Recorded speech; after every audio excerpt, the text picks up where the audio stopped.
Yung ayaw mo na sana, pero gusto mo pa. Ganon!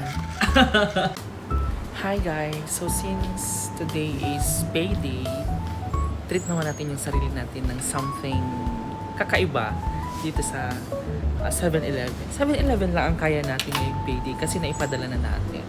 So ngayon, magka-try tayo ng another drink combo.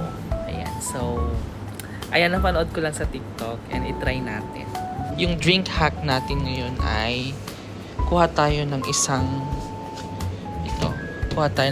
Fanta strawberry flavor. I'm not into strawberry pero tatry natin ngayon. And then yung isa naman ay strawberry flavor din naman siya. Ito. Worth 13.25 baht. Pasteurized strawberry flavored milk product, Dutch Mill.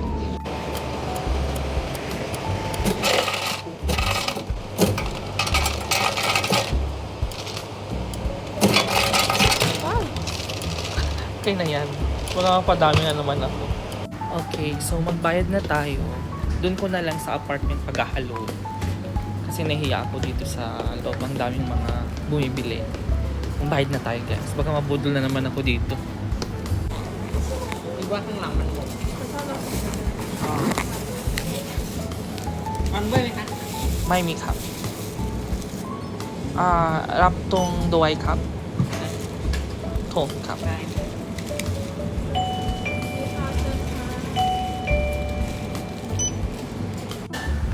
So ayun guys, pauwi na ako. 60 baht pala lahat ng mga nabili ko. Kasi bumili din ako ng bread.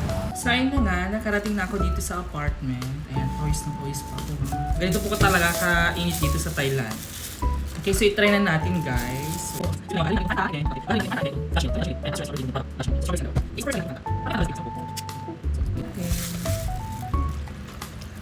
ko lahat. Lagay ko ba lahat?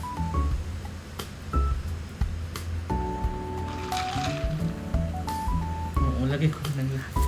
Dalawang isip pa.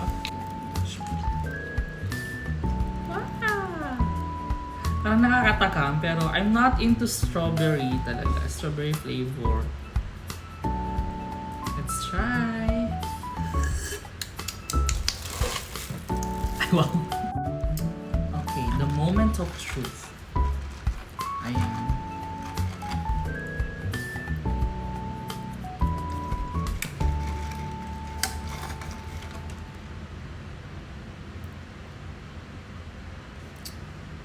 Masarap.